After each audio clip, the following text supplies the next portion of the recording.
নেদারল্যান্ডসের বিপক্ষে নতুন বলে দেখে শুনে খেলতে হবে ব্যাটারদের। ম্যাচ শুরুর আগে এমন কথা বলে নিজের খেলা তৃতীয় বলেই রিভার্স সুইপ করতে গিয়ে আউট হয়েছেন নাজমুল হোসেন শান্ত, করেছেন 1 রান। আগের ম্যাচে সাউথ আফ্রিকার বিপক্ষে 60 স্ট্রাইক রেটে 23 বলে 14 রান করেছিলেন। তার আগে শ্রীলঙ্কার বিপক্ষে 13 বলে করতে পেরেছিলেন 7 রান। সব মিলে বিশ্বকাপের গ্রুপ পর্বের 3 ম্যাচে 7.33 গড়ে শান্তর মোট রান 22, স্ট্রাইক রেট 56.41। মোটা দাগে ব্যর্থতার রেশ বয়ে চলেছেন ব্যাটার শান্ত, ফেল করেছেন ব্যাটার হিসেবে। Captain leading from the front বলে ক্রিকেটে একটা টার্ম আছে। ক্যাপ্টেনের ব্যাট থেকে রান এলে এই কথাটাও শান্তর সাথে বেশ মানানসই লাগতো, কিন্তু ব্যাট হাতে অবদান রাখতে না পারলেও শান্তর ক্যাপ্টেন্সিকে খাটো করে দেখার সুযোগ নেই এবারের বিশ্বকাপে। মাঠে শান্তর প্রোঅ্যাক্টিভ বডি ল্যাঙ্গুয়েজ, বোলিং অনুযায়ী ফিল্ড সেট আপ, বোলার বদল করা সবকিছুতেই মুন্সিয়ানা চোখে পড়ার মতো।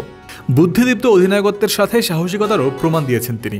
সাউথ আফ্রিকার বিপক্ষে ম্যাচে প্রথম 3 ওভারে 28 রান দিয়ে উইকেট শূন্য ছিলেন লেগ স্পিনার রিশাদ হোসেন। সেই রিশাদকে 19তম ওভারে বল হাতে তুলে দেন শান্ত।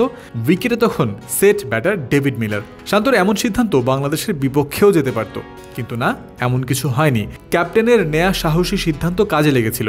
ডেভিড মিলারকে বোল্ড করেছিলেন রিশাদ। ক্যাপ্টেনের ভরসার প্রতিদান দিয়ে রিশাদ ওই ওভারে খরচ করেছিলেন মাত্র 4 রান। ওই ম্যাচেই ইনিংসের প্রথম 6 ওভারের মধ্যে 3টাই করিয়েছিলেন তানজিম হাসান সাকিবকে দিয়ে। এই পেসারও ডেলিভার করেছিলেন। প্রতি ম্যাচেই আবার মাহমুদুল্লাহ রিয়াদকে বোলিংয়ে ব্যবহার করছেন অত্যন্ত বুদ্ধিমত্তার সাথে। ডেথ ওভারে রিয়াদ, মুস্তাফিজ, তাসকিনদের দারুণভাবে ব্যবহার করে সাউথ আফ্রিকাকে বেঁধে ফেলেছিলেন 113 রানে।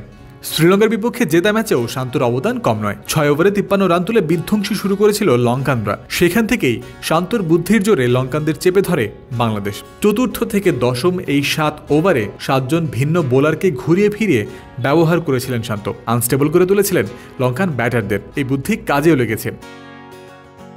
15তম ওভারে রিশাদ হোসেনকে বোলিংয়ে এনেছিলেন। 1 ওভারে রিশাদ এনে দিয়েছিলেন 2টি উইকেট।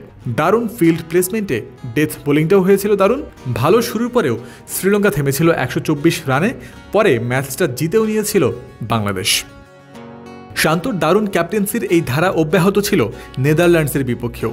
বাংলাদেশের দেয়া 160 রানের টার্গেটে নেদারল্যান্ডস ব্যাট করতে নামার পর এক পর্যায়ে বেশ ভালোভাবেই এগোচ্ছিল তারা। সেখান থেকে আবারও বোলারদের দারুণভাবে ব্যবহার করে নিয়মিত বিরতিতে উইকেট তুলেছেন। রিশাদ হোসেনকে 14তম ওভারে এনে পেয়েছেন 2টি উইকেট। শান্তর আন্ডারে বাংলাদেশের ডেথ বোলিং আর ফিল্ডিংয়ের উন্নতিও দৃশ্যমান। নিজের ব্যাটিং নিয়ে খুব একটা চাপে নেই তিনি, এমন কথাই বলেছেন নেদারল্যান্ডস ম্যাচের আগেও। তবে ক্যাপ্টেন্সির সাথে তার ব্যাটে রান এলে যে দুয়ে মিলে হবে সোনায় সোহাগা, তা আর বলার অপেক্ষা রাখে না। তবে আপাতত বলা যায় ব্যাটার শান্ত ফেল করতে থাকলেও ক্যাপ্টেন শান্ত উত্তীর্ণ হয়েছেন পাস মার্ক পেয়ে। জয়ন্ত বিন্দু, ক্রিক ফ্রেন্সি।